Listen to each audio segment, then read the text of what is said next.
네, 안녕하십니까. SF플러스에서 액티브 ETF 운용을 맡고 있는 피터 고태훈입니다. 오늘은 저희 7월의 운용 보고를 드리기 위해서 찾아왔습니다. 먼저 시장 상황에 대해서 간단하게 좀 말씀을 드리겠습니다.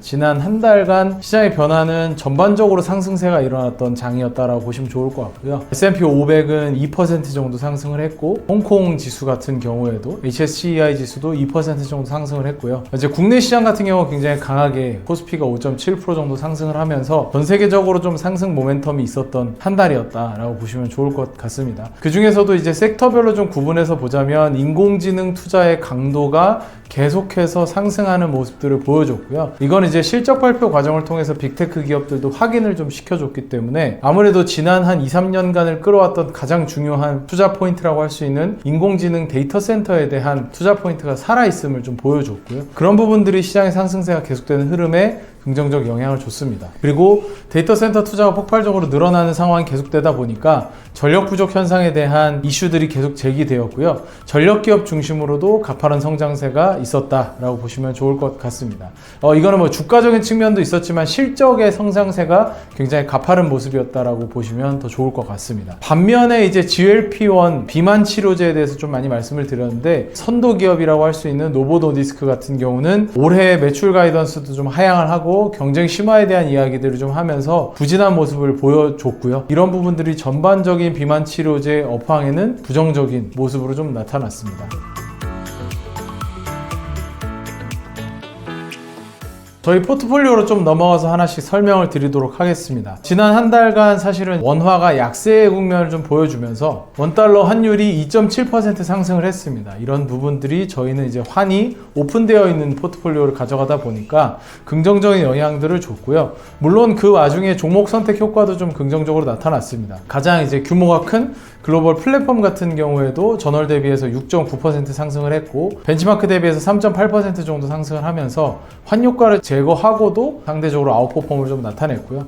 뭐 글로벌 대장장이 영에이지 같은 경우도 다 비슷한 흐름을 보여줬습니다. 이제 반면에 저희가 비만 치료제와 관련된 기업의 포지셔닝이 좀 많은 다이나믹 시니어 같은 경우는 다소 부진한 모습을 보여줬다라고 보시면 좋을 것 같습니다. 그 외에 저희 포커스 시리즈들 같은 경우도 시장 대비해서 3% 이상의 아웃퍼폼들을 유지하는 모습을 보여줬습니다. 이제 국내 시장에서는 코리아 대장장이는 코스피 대비해서는 아웃퍼폼하는 모습을 보여줬고요. 코리아 플랫폼 같은 경우는 대표적인 플랫폼 기업들이 주가 조정이 좀 나타나면서 상대적으로 좀 부진한 모습을 보여줬습니다. 운용의 경과에 대해서 좀 말씀을 드리겠습니다. K 컨텐츠의 힘이 계속해서 강세를 보여주고 있습니다. 뭐 저희가 쇼츠로도 말씀드렸던 K-팝 데몬헌터스 같은, 그러니까 우리나라에서만 제작되는 게 아니라 해외에서도 제작되고 해외 메인스트림에서도 관심을 가질 정도로 굉장히 K 컨텐츠의 힘이 강해지고 있고요. 그러한 흐름 속에서 K 뷰티, K 엔터 같은 다양한 산업 영역에서 실적 성장이 이루어지면서 긍정적인 기여가 있었습니다. 대표적으로 저희 포트폴리오에 기여를 한 부분은 K 뷰티 기업들입니다. K 뷰티 기업들의 실적 성장이 계속되고 있기 때문에 APR이라든지 파마리서치 같은 신생 K 뷰티 기업, 뭐 이미 시가총액 같은 경우 굉장히 큰 기업들인데 이러한 K 뷰티 기업들이 성장세가 지속되면서 긍정적인 기여가 있었다라고 보시면 좋을 것 같습니다. 그리고 이제 저희가 운용 과정에서 비중을 의미 있게 변화되었던 부분들을 좀 설명을 드리면 AI 데이터 센터 투자 금액 확대 흐름이 지속되는 과정에서 대장장이 성격의 비즈니스 모델이 좀 더 강화되고 있는, 지위가 확대되어 가고 있는 기업에 대한 비중을 좀 확대했고요. 특히나 이제 안정적 실적 성장이랑 함께 엔비디아의 범용 GPU, 그 다음에 브로드컴과 다른 기업들이 직접 설계해주는 에이직 반도체 모두에서 생산을 담당해야 되기 때문에 수혜가 전망되는 1등 파운드리 기업인 TSMC 같은 경우는 비중을 확대하고 고편입되어 있는 포트폴리오에서 계속해서 고편입을 유지를 하고 있다라고 보시면 좋을 것 같고요. 게다가 이제 중국에 대한 반도체 수출 재개와 함께 반도체 설계를 위해서 반드시 필요한 EDA 소프트웨어를 하고 있는 기업들 비중을 좀 확대했다. 또한 아까 말씀드렸던 GLP-1 기반 비만 치료제 과점 기업 중에 하나인 노보 노디스크의 실적 발표 과정에서 일라이 릴리와의 점유율 경쟁에서 좀 부진한 흐름을 보임과 동시에 컴파운디드 세마글루타이드라고 해서 GLP-1 복제약이 있는데